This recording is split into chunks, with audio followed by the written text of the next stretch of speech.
Heureux de vous retrouver, téléspectateurs de Lumière du Monde Télévision, pour votre émission Wake Up qui se déroule tous les jours, du lundi au vendredi. Nous sommes dans la joie que Dieu nous utilise comme instrument pour vous partager la joie, les conseils du Seigneur, des astuces et bien d'autres choses que vous aimez bien.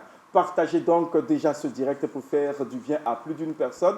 Et avec la team Wake Up, maintenant, nous allons y aller. Harry, l'homme sur notre plateau, l'homme culture actu. Bonjour. Bonjour Madi. J'espère que tu vas bien. Oui, Dieu fait grâce, je vais très bien. Puis bonjour à tout le monde sur le plateau. Voilà, puis je salue également nos chaleureux téléspectateurs. Que Dieu bénisse. L'entame de l'année se passe très bien pour toi, je l'espère. On bénit l'Éternel, il nous a introduits avec beaucoup de joie dans cette nouvelle année. Et donc on attend ce que notre Dieu promet, mais c'est sans compter nos actions que nous allons également proposer pour posséder, j'allais dire, cette nouvelle année. Elle est belle, elle est ravissante. Elle sait toujours apporter une touche particulière à notre wake-up grâce à ces différentes astuces. La grand-mère astuce, elle est là. Mathie, bonjour. Bonjour Madi, grand-mère astuce. J'espère que tu vas bien. Je vais très bien. Et pour rappel, tous les hommes sur ce plateau sont très beaux vêtus. Parce que... Et puis en plus, c'est légal. Parce qu'elle est la seule femme parmi nous. Les chemises, les couleurs, j'aime bien. Super. Madi, tu vas bien? Je vais très bien. La nouvelle année, ça va? Ça va. D'accord, j'attends la bonne nouvelle pour l'année en fait. Super, J'espère que tu sais de quoi je parle. Oui, bien sûr, on va en apprendre davantage. Et sinon, je salue tous nos téléspectateurs également. Bonjour à vous. Amen.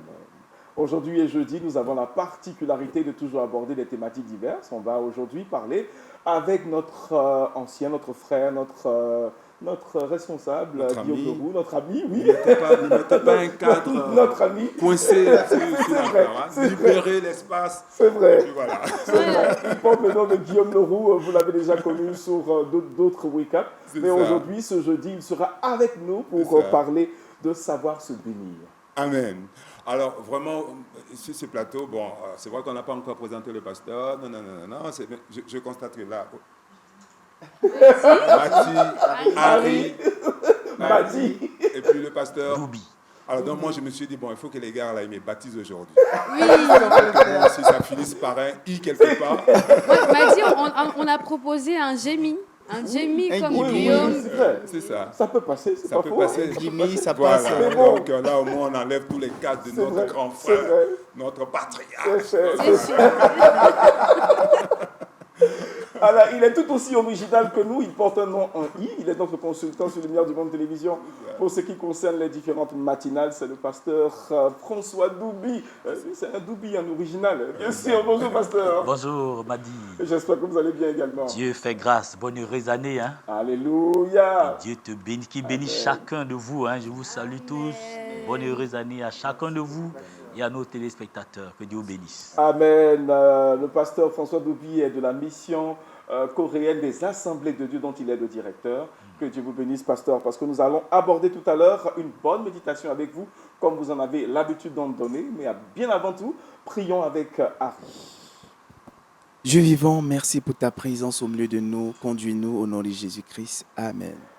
Bien, nous avons déjà préparé nos cœurs qui vont être comme des réceptacles pour que la semence incorruptible porte son fruit au temps marqué et puis nous donne d'être à la stature parfaite du Seigneur. Allons donc méditer ensemble.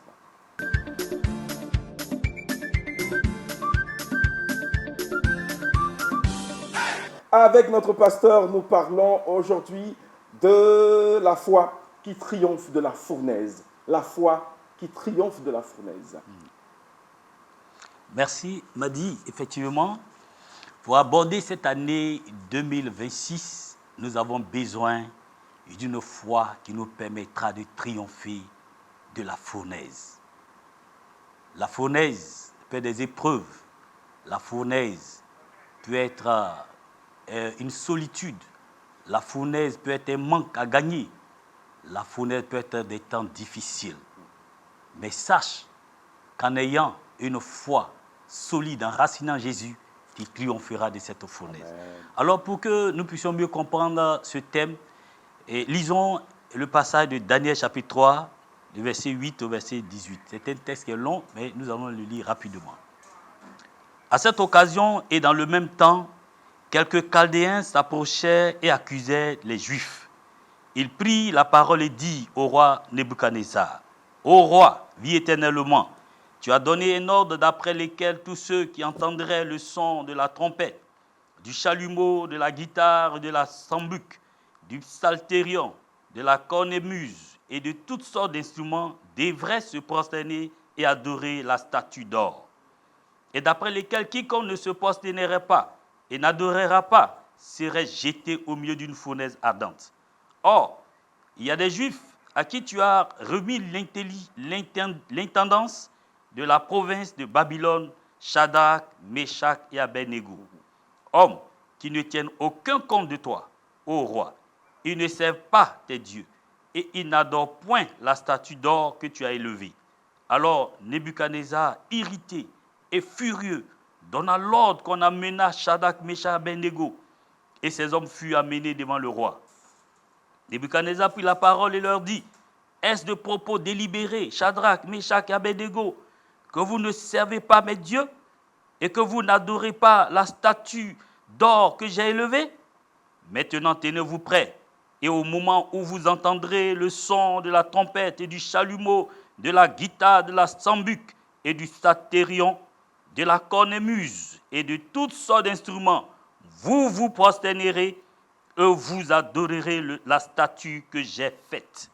Si vous ne l'adorez pas, vous serez jetés à l'instant même au milieu d'une fournaise ardente. Et quel est le Dieu qui vous délivrera de ma main? Shadrach, Meshach et Abednego répliquaient au roi Nebuchadnezzar, nous n'avons pas besoin de te répondre là-dessus. Voici notre Dieu que nous servons, peut nous délivrer de la fournaise ardente et il nous délivrera de ta main, ô roi. Sinon, sache, ô roi, que nous ne servirons pas tes dieux et que nous n'adorerons pas la statue d'or que tu as élevée. Que Dieu bénisse sa parole au nom de Jésus. Amen. Alléluia. Amen. Alors, le thème était déjà donné, la foi qui triomphe de la fournaise. Cette année 2026, il te faut la foi qui te permettra de triompher de l'année 2026. Quel est le contexte historique de ce texte? Ce texte se situe durant l'exil du peuple juif à Babylone au 6e siècle avant Jésus-Christ. Le roi Nebuchadnezzar, après avoir conquis Jérusalem, avait amené plusieurs jeunes hébreux pour les former à la culture babylonienne. Dans le livre de Daniel 3, vous le verrez. Shadrach, Meshach et Abednego, 3 compagnons de Daniel, avaient été élevés à de hautes fonctions babyloniennes. Dans le livre de Daniel chapitre 3, le roi fait ériger une statue en or et demande à tout le monde de se prosterner devant cette statue en or.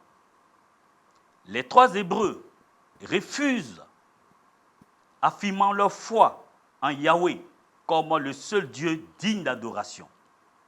Et c'est donc face à cette épreuve que nous allons voir la foi triomphante de Shadrach, Meshach et Abednego. Quel enseignement pouvons-nous tirer de ce texte? Premièrement, dans ce texte, Dieu seul est digne d'adoration. Shadrach, Meshach et Abednego ont dit que celui qui est digne d'adoration, c'est l'Éternel, notre Dieu, c'est lui qui s'est révélé à nous par son Fils Jésus. Donc Dieu seul est digne d'adoration. Les 3 amis refusent de se prosterner devant une idole, même au prix de leur vie. Cela reflète l'exclusivité de l'adoration due à Dieu. Matthieu 4, verset 10 nous dit, « Tu adoreras le Seigneur ton Dieu et tu ne serviras que lui seul. » Quand l'ennemi Satan est venu pour demander à Jésus de se prosterner, Jésus a refusé de le faire. C'est ce que Shadrach, Meshach et Abednego ont fait. Dans Exode chapitre 20, verset 5, le Seigneur le dirait également dans les 10 commandements. La Bible dit, l'Éternel ton Dieu, tu ne te prosterneras pas devant notre Dieu. Deuxième enseignement que nous pouvons tirer de ce texte, c'est que Shadrach, Meshach et Abednego ont manifesté une foi authentique. Ils ont accepté le risque. Quand nous manifestons une foi qui triomphe, notre foi peut être confrontée à un risque. Ils ont pris le risque de leur vie. Ils disent, notre Dieu peut nous délivrer de la main de ce roi Nebuchadnezzar. Même s'il ne le fait pas, nous ne servirons pas ton Dieu. Shadrach et Meshach ont été fermes. Ils ont pris le risque. Lorsque nous manifestons notre foi en Jésus, nous devons prendre le risque, quel que soit le prix à payer, chers frères et sœurs. C'est une foi inconditionnelle qui ne dépend pas des circonstances, mais de la fidélité à Dieu. Troisième vérité, c'est que Dieu est présent dans l'épreuve. Lorsque nous prenons le risque de manifester notre foi et de rester fidèle à Dieu, Dieu s'invite dans notre épreuve. La réalité est que lorsque le roi a décidé de jeter Shadrach et Meshach dans la fournaise ardente, Dieu lui-même s'est invité dans cette fournaise. Quand tu es éprouvé et que tu restes ferme, Dieu s'invite dans ton épreuve pour te secourir. La Bible dit au verset 25 que le roi voit un quatrième homme dans la fournaise, semblable à un fils de Dieu. Lorsque Shadrach, Meshach et Abednego ont été jetés dans la fournaise ardente, le roi, en regardant peut-être brûler, il s'attendait à des cris de Shadrach et Meshach et Abednego. Mais grande fut sa surprise lorsqu'il a vu une quatrième personne. Cette quatrième personne, c'était Dieu en personne. C'est ce que nous appelons la théophanie. C'est la manifestation de Dieu. Ou je peux dire, c'est Christ préincarné qui vient pour délivrer des jeunes gens qui ont pris le risque de garder leur foi, qui ont pris le risque de leur vie en gardant leur foi en Jésus-Christ. Ésaïe 43, verset 2 nous dit, « Si tu marches dans le feu, tu ne brûleras pas, et la flamme ne t'embrasera pas. » Chers frères et sœurs, quelle est l'épreuve que tu traverses? Si tu traverses, tu marches par le feu ne te brûlera pas. N'aie aucune crainte. Garde ta foi en Dieu, il ne t'abandonnera pas. Quatrième vérité, Dieu honore la fidélité de ses enfants. Amen. Restons fidèles en cette année 2026. Après leur délivrance, le roi les élève à haute fonction. La fidélité dans l'épreuve mène à l'honneur, selon 1 Samuel chapitre 2, verset 30. J'honorerai ceux qui m'honorent. Parce que Shadrach, Meshach, Abednego ont honoré Dieu, Dieu les a honorés. La Bible dit que lorsque le roi Nebuchadnezzar a vu que le Dieu de Shadrach et Meshach, Abednego les a délivrés, voici ce qu'il va dire dans le livre de Daniel chapitre 3 à partir du verset 28. Nebuchadnezzar prit la parole et dit, « Béni soit le Dieu de Shadrach, de Meshach, Abednego, lequel a envoyé son ange et délivré ses serviteurs qui ont eu confiance en lui et qui ont violé l'ordre du roi et livré leur corps plutôt que de servir et d'adorer aucun autre Dieu que leur Dieu. » Alléluia. Amen. Ils ont été remis dans leur fonction. Ils ont été élevés parce qu'ils ont gardé leur foi en Dieu. Si tu gardes ta foi en Dieu dans l'épreuve, le Seigneur va te délivrer et il va encore t'honorer. Alors, quelle conclusion pourrons-nous tirer de ce passage? Ce passage nous enseigne que la foi courageuse attire la gloire de Dieu. Les trois amis de Daniel, Shadrach, Meshach et Abednego, n'ont pas été épargnés de la fournaise, mais Dieu les a rejoints dedans. En 2026, si tu traverses des fournaises, si tu traverses des injustices, si tu traverses la souffrance, si tu es victime de rejet, ne plie pas, ne cède pas, ne renie pas ton Dieu, ne perds pas la foi. Le même Dieu qui a délivré ces jeunes Hébreux est fidèle pour te garder et se glorifiera au travers de ta foi. Retiens ceci, mieux vaut être dans le feu avec Dieu que d'être hors de la présence de Dieu dans la souffrance. Que Dieu vous bénisse au nom de Jésus. Amen. Amen. Alléluia, alléluia. Nous bénissons le nom du Seigneur pour ce beau message que nous avons besoin en entame d'une telle année, parce que les challenges sont nombreux. Il faut juste rester focus sur le nom de Jésus, sur sa gloire, sur sa présence, sur sa puissance, et nous ne serons pas confus.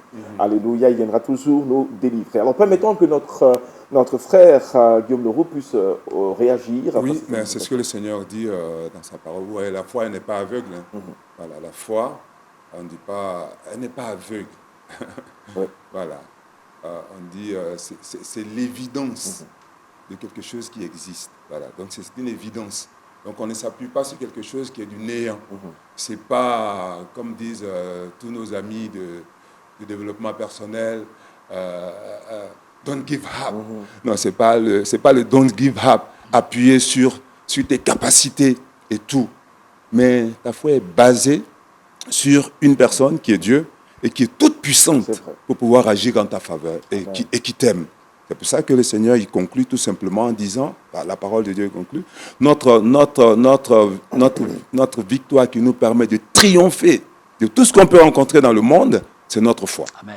Voilà. Amen. Et puis, je suis sûr que dans la parole de Dieu, il y a de nombreux personnages qui ont pratiquement la même orientation de miracle que Méchach, Shadrach et Abednego ont vécu. Alors, Harry, est-ce que tu as l'idée déjà d'un personnage comme ça, biblique, que tu as qui est similaire, qui a eu un tel miracle à cause de sa foi? Bon, je vais faire une entorse à ta question. Je ne dirais pas que je connais vraiment un personnage, je parlerai plutôt de moi.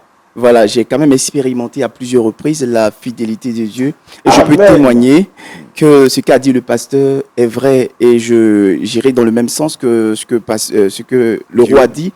Pour dire que la foi ne s'appuie pas vraiment sur ni du développement personnel, n'abandonnez pas. Mais notre foi est basée sur du concret, sur Dieu, qui est celui-là qui est le rémunérateur de notre foi. Et donc, on fera mieux. Amen. On fera mieux vraiment de s'attacher à lui. Et c'est sûr qu'un jour, Mathie a connu le Seigneur. C'est sûr. C'est quelque chose qui va bouleverser aussi son existence, n'est-ce pas? Moi, tout ce que je retiens, c'est d'être même dans la douleur, dans le malheur, dans l'épreuve avec le Seigneur. C'est mieux d'être avec lui qu'être ailleurs, en dehors de sa présence. Parce que même dans l'épreuve, le Seigneur nous permet vraiment, nous donne les moyens, je ne sais pas par quelle force, mais nous arrivons à traverser cette épreuve. C'est pas difficilement, mais facilement, mais il y a quelque chose, il y a une grâce vraiment qui fait qu'on traverse l'épreuve avec la présence du Seigneur. Mais c'est totalement différent. Donc, moi, vraiment, cette méditation vient pour m'encourager et pour encourager aussi, pourquoi pas, ceux qui nous regardent. Et puis, vous savez, dans la parole de Dieu, lorsque le pasteur prêchait, j'avais juste à côté le chapitre 6, où on nous parle de Daniel dans la fosse aux lions. Cette même foi dans le Seigneur a permis qu'ils ne soient pas dévorés par des lions. Bien sûr. Mais ceux qui les ont accusés ont été entièrement mis en pièces par ces lions. Et il y en a comme ça de nombreux témoignages. Toute la Bible est pleine de miracles pour tous ceux qui ont mis leur foi en l'éternel Dieu. Et puis je vous en conjure, chers téléspectateurs, faites le pas avec le Seigneur, vous n'allez pas le regretter. Amen. Donc, il est temps pour nous de prier. Okay. Nous te bénissons, notre Dieu, pour ta parole qui vient nous fortifier, qui vient nous donner, Seigneur, de garder notre foi. La foi qui nous permet de triompher de la fournaise ardente. Cette année 2026, quelles que soient les épreuves que mon frère, ma soeur traversera, Seigneur, donne à ma soeur, donne à mon frère, Seigneur Dieu, de garder la foi en toi, de garder la foi en ta parole, parce que toi, tu ne mens pas. Amen. Ce que tu dis, tu le fais.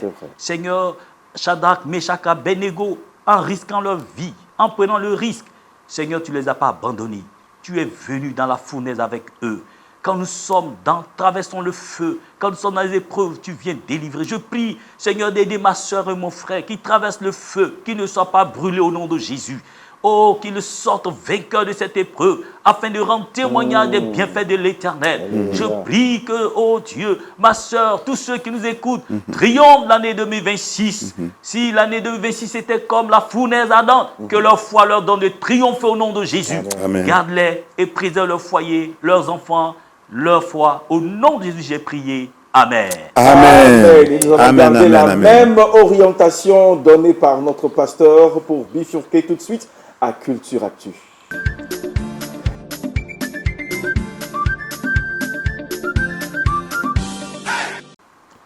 Et quand je parle de garder la même orientation, c'est vrai parce que déjà nous parlons de la motivation pour l'éternité, qui est d'ailleurs un livre. Ce n'est pas le titre de la rubrique, c'est un livre, parce que nous partons littérature avec Harry.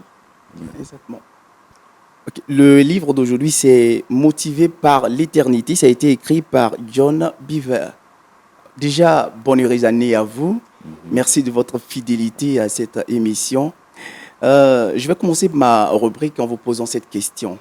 Que feriez-vous si vous participiez à une expérience au cours de laquelle les 24 prochaines heures de votre vie, je dis bien les prochaines 24 heures de votre vie, déterminerait l'endroit où vous allez passer l'éternité. Est-ce que vous allez rester passif, vous en remettre à la chance en espérant que les choses se passent bien, ou est-ce que vous allez tout donner en rachetant le temps et pour pouvoir ainsi assurer votre place dans l'éternité? Alors, le livre dont nous parlons aujourd'hui aborde une thématique qui est racheter le temps. Et dans cet ouvrage, l'auteur met en évidence l'importance de l'implication quotidienne du chrétien dans sa course, sinon dans sa quête vers l'éternité. Et pour lui, la seule façon de pouvoir assurer notre salut, c'est de négocier chaque jour notre éternité en posant des actions concrètes qui vont dans le sens, bien sûr, de ce salut. Alors, c'est un livre très intéressant, je vous l'ai dit, la thématique principale qui est abordée ici, c'est racheter le temps. Je ne ferai pas de commentaires là-dessus, je vais tout simplement vous recommander le livre. Je rappelle le titre, c'est Motivé par l'éternité, ça a été écrit par John Beaver.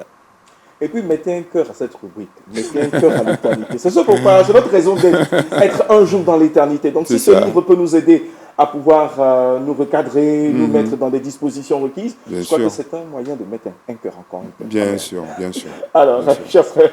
Bien sûr. Mais, en fait, quand on parle toujours de la foi et tout ça, il y a certaines personnes qui pensent que, bon, on a tout le temps et que je pourrais. Et surtout nous qui travaillons parmi les enfants, nos enfants pensent que l'éternité va avec leur croissance. Ils se disent, bon, écoute papa, maintenant là, et laisse-moi devenir. Non, c'est une question qui se règle maintenant et tout de suite.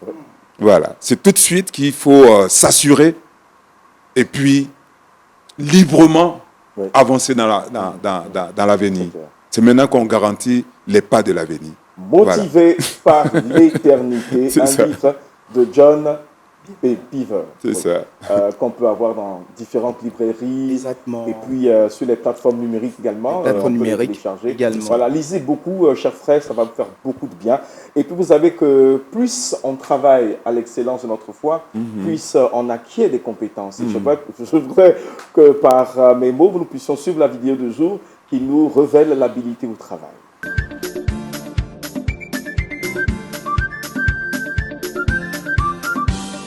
Il est payé 2 fois plus que ses collègues de travail. Et tu vas vite comprendre pourquoi. Quand il est arrivé sur ce chantier, il n'avait aucune expérience.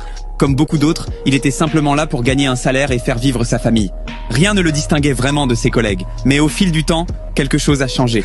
Jour après jour, il s'est mis à gagner en vitesse, en précision, en efficacité. Sa truelle devenait une extension de sa main. Le mortier, il le plaçait avec une exactitude, un temps considérable grâce à lui. Alors il a obtenu son augmentation. Certains de ses collègues trouvent ça injuste, estimant qu'un maçon, quel qu'il soit, devrait être payé comme les autres. Mais d'autres reconnaissent que son talent mérite bien une récompense. Et toi, tu penses qu'il devrait être payé comme les autres? Waouh! C'est clair, Mathis, c'est très clair qu'il faut toujours s'exercer, puis on acquiert des compétences qui nous font développer notre façon, notre productivité. Exactement. Et j'ai retenu dans la vidéo qu'il ne dégradait pas la qualité en réalité.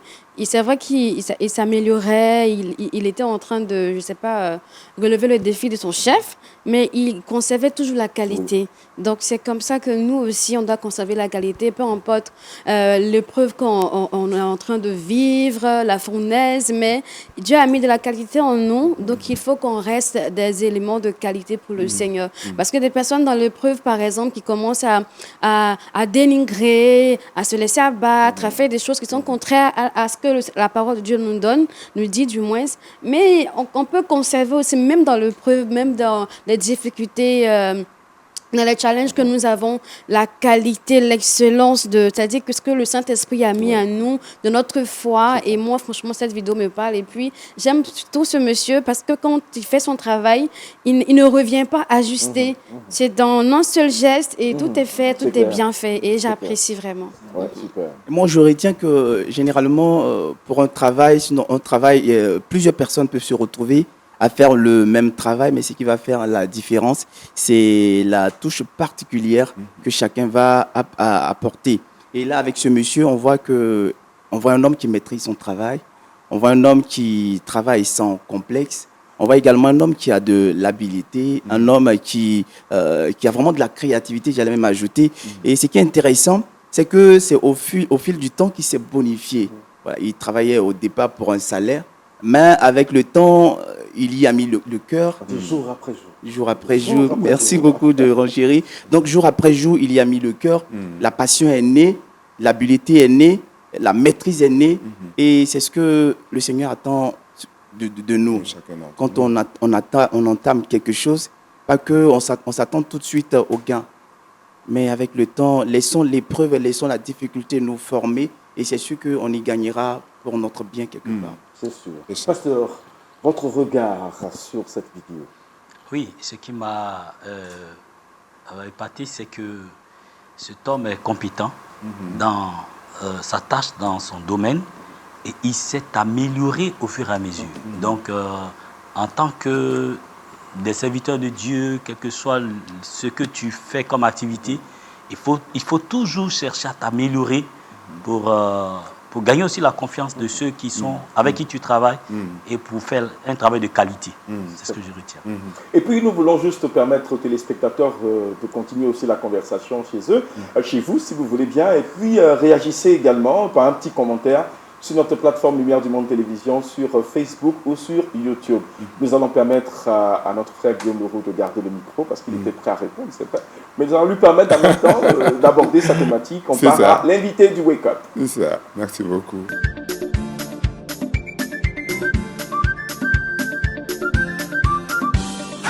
L'invité du Wake Up, où nous parlons aujourd'hui d'apprendre à se bénir. Oui, surtout quand on est au début d'une nouvelle année. C'est vrai que traditionnellement, on lance des bénédictions, que Dieu te bénisse, on fait toutes sortes de vœux et tout ça. Les vœux de bonté, prospérité, santé. C'est ça, c'est ça. Et donc, c'est vraiment important. C'est vraiment important de bénir. C'est ce que la parole de Dieu nous conseille de faire. Bénissez et ne maudissez pas. Parce qu'en fait, la bénédiction, c'est quelque chose qu'on colle sur une personne. Voilà. On colle la chose sur la personne pour que la personne devienne ce que nous sommes en train de vouloir qu'elle soit. Voilà. C'est pour ça qu'il faut mettre la bénédiction sur les gens.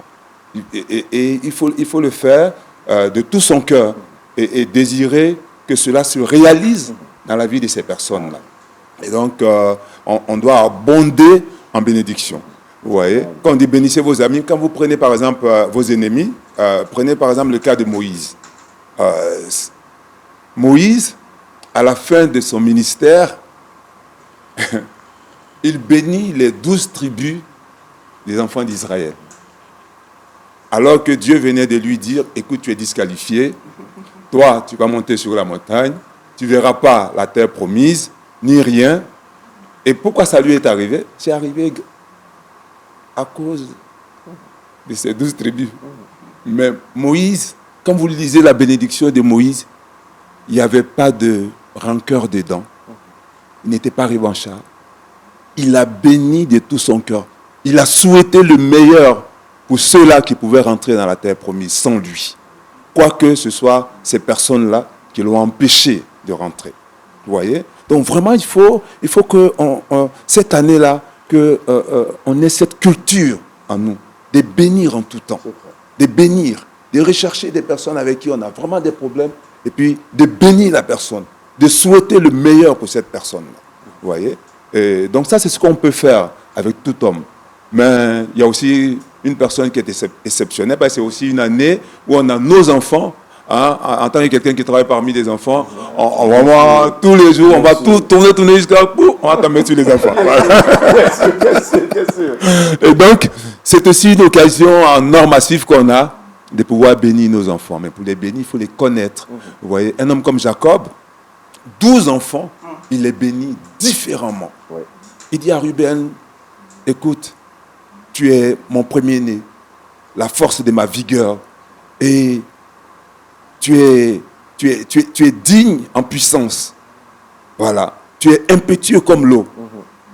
Mais tu n'auras pas la prééminence sur tes frères. Pourquoi? Parce que tu es monté sur ma couche. Voilà. Il prend Judas, il l'établit roi sur tout Israël. Il lui donne le spectre. Vous voyez? Mais ça, ce sont des paroles qu'il a prononcées longtemps. Longtemps. Et ça s'est accompli parfaitement. Voilà. Donc vraiment, connaissons nos enfants, parce que la parole de Dieu dit, un enfant, il laisse entrevoir ce qu'il va devenir. Et le regard des parents serait de voir leurs enfants et de reconnaître dans chacun des enfants le type de bénédiction qu'il doit prononcer. Vous voyez, on ne va pas rentrer dans la généralité en bénissant ses enfants. Soyez bénis mes enfants. Non. Un papa doit être capable de dire Mati, ma fille, et puis sortir une bénédiction sur Mati. Quand il prend Harry, tu sens que Harry, il va l'élever à un certain niveau. Voilà. Et donc chacun a sa bénédiction. Et les parents doivent pouvoir avoir le discernement pour pouvoir bénir et ne pas être dans la généralité, non, dans le fait de bénir. Donc vraiment, en cette année 2026, voilà, on devrait vraiment s'exercer à bénir, bénir et bénir. Que Dieu vous bénisse. C'est tellement intéressant que nous allons ouvrir le champ aux différentes questions pour qu'on puisse enrichir notre exposé de maintenant. Alors, Harry, Mati, s'il y a évidemment des questions, ou si le téléspectateur a une question, vous pouvez la poser sur notre plateforme. On l'acheminera à qui de droit. Pour ma part, les bénédictions sont intervenues souvent au soir de la vie de ces personnes qui bénissent. Tout à fait.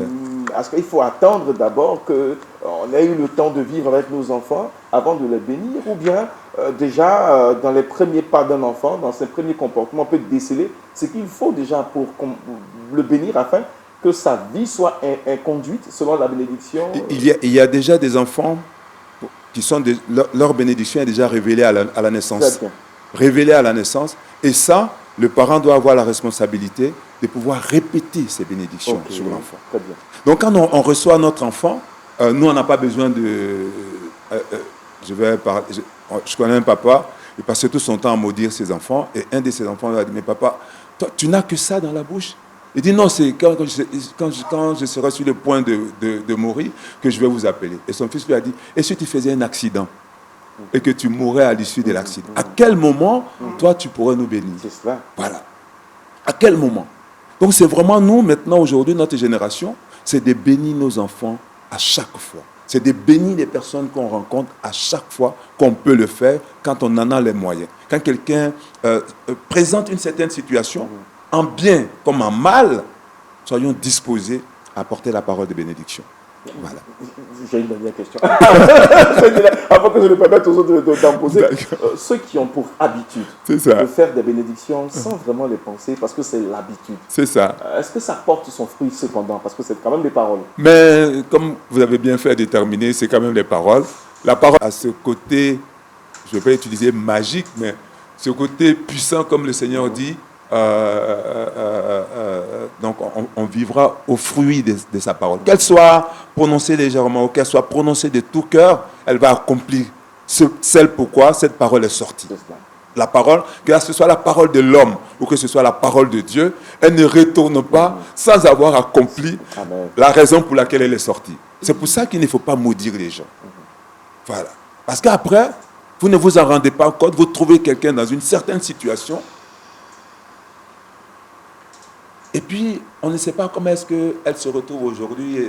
Sa vie est, en anglais, on va dire, une messe. C'est devenu une vie perdue. Mais personne ne peut savoir à quel moment la vie de cette personne est rentrée dans cette situation. Mais on oublie parfois qu'on avait prononcé des paroles contre cette personne parce qu'elle nous avait irrités, parce qu'elle avait dit quelque chose contre nous, et et qu'on a appris, parce que et on a prononcé des paroles. Donc, la parole, elle est puissante. C'est pour ça que je disais à l'entame de mes propos que la bénédiction, c'est quelque chose qu'on colle sur la personne. Nous, par exemple, nous les chrétiens, comme on dit aujourd'hui, moi je dis très souvent, on a été salés de bénédiction. Il y a Mati qui a une question. Justement. Je t'ai vu déjà. Justement, par rapport à la chute, je me demande, est-ce que toutes sortes de bénédictions, enfin, qui ne viennent pas de la parole de Dieu, qui est en dehors de la parole de Dieu, je disais à l'entame, longévité, prospérité, on aime si bien le dire, voilà. Oui. Est-ce que c'est une bénédiction qui peut agir dans la vie de quelqu'un? Mais si, comme je disais tout à l'heure, c'est vraiment la parole. Je te souhaite une longue vie, c'est le vœu que je formule pour toi, et ce vœu-là peut s'accomplir. même si je le dis légèrement. C'est comme aussi on dit, il faut éviter aussi de parler légèrement. Parce que si légèrement tu sors une parole déplacée, elle peut s'accomplir. Amen. Voilà. Ah oui? Moi, je comprends très bien et ce que j'ai retenu, c'est que bénir quelqu'un, c'est vouloir le bien d'une personne. C'est ça. Donc, pas besoin vraiment de jouer les mystères. Je me dis qu'à un certain moment, si on doit peut-être donner des bénédictions spécifiques, là, ça répondra peut-être à un certain remarque que Dieu va nous donner. Mais déjà, d'ordinaire, vouloir le bien d'une personne peut nous pousser à bénir cette personne. Si je veux le bien de Madi, C'est ça. naturellement, je dirais que tu prospères dans ce que tu entreprends. C'est ça. Je souhaite que tu aies vraiment ce que ton cœur désire. C'est-à-dire que ça sort de mon cœur parce que je veux ton bien, je te bénis. Et pour moi, le message est vraiment bien passé. Pasteur Franck Boucher. Oui, effectivement, hein, la parole est puissante, hein, la parole est créatrice. Donc, la Bible dit bénissez et ne maudissez pas. Parce que tout ce que tu lances retournera contre toi-même. Donc, en bénissant ton prochain, tu es en train de te bénir toi-même. C'est pourquoi il est très important de proclamer de bonnes paroles envers ton prochain et tu seras béni toi aussi. Oh, je bénis la réalisation de cette émission. Je bénis les cadreurs. Je bénis l'équipe de l'ombre. Que Dieu vous bénisse. Amen. Allez, puis nous allons partir maintenant au Tribox avec Mati.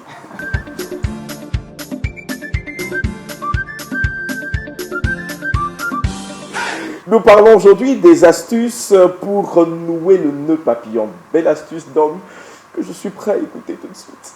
Merci Madi. Aujourd'hui, je parle du nœud papillon. C'est un accessoire un peu insignifiant, qui est petit pour certains, mais qui fait grand effet sur la tenue d'un homme.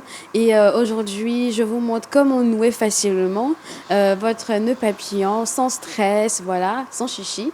Et je vais aller directement à la vidéo. Regardons-la et revenons.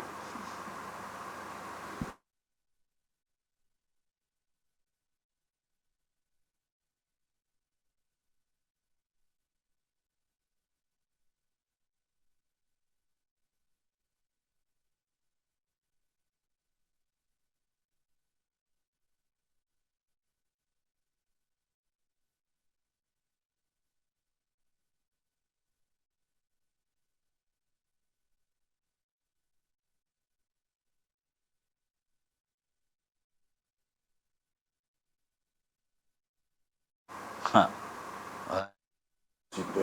Super.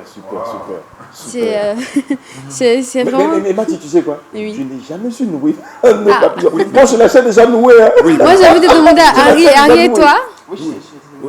En fait, moi, je voulais savoir, est-ce qu'il y a une différence entre, excusez-moi, le tourment qui permet de faire la cravate, et puis est-ce qu'il y en a qui sont spécifiquement réservés Pour les nœuds papillons. Pour les nœuds papillons. Ou alors, est-ce qu'on peut prendre la cravate et puis la transformer à la danse? Non, je crois que Harry, tu m'aideras. Hein. Oui, Ce n'est pas possible parce que là, on a vu un nœud qui est différent de la cravate. Tout à fait. La cravate, c'est un tout à peu fait plus différent. longue. C'est ça. Mais je pense pas qu'on peut réaliser un nœud, mais est-ce qu'on pourra supporter de porter ce poids? Déjà, pour les nœuds, il y a déjà les nœuds qui sont déjà conçus. On n'a Oui. vraiment pas besoin de nouer encore. C'est déjà conçu, tout fait. Et puis, il y a des nœuds qu'on est obligé de concevoir comme ce qui a été fait. Donc, déjà, comment on appelle ça, je dirais comment... c'est pas le même ruban que le ruban de la cravate. C'est ça. Donc, il y a une différence. Voilà. Et puis au niveau de la taille, au Oui. niveau de la forme, C'est et ça. la manière maintenant de C'est ça. faire le nœud, c'est tout à fait Donc, différent. je vous attends, les hommes, Oui. à une cérémonie de mariage, baptême, anniversaire, à défaut de la cravate. Mais en fait, aussi le nœud Ça, c'est un papillon. wake-up à regarder. Hein. Oui. Non, mais À regarder. moi-même, Et à partager. j'aime Le le nœud. nœud. Oui. Ça fait quand même assez... Oui, ça assez- fait vraiment dans stylé, certaines très cérémonies, élégant. Oui. Ouais. J'aime le nœud à la place de la cravate. D'accord. J'ai pas la préférence. Ça, c'est la préférence de monsieur le Ça, c'est quand on était Allez, enfant. on va y aller, je vais on va la poursuivre cette matinale avec le saviez-vous, parce qu'il y a encore à apprendre avec Harry.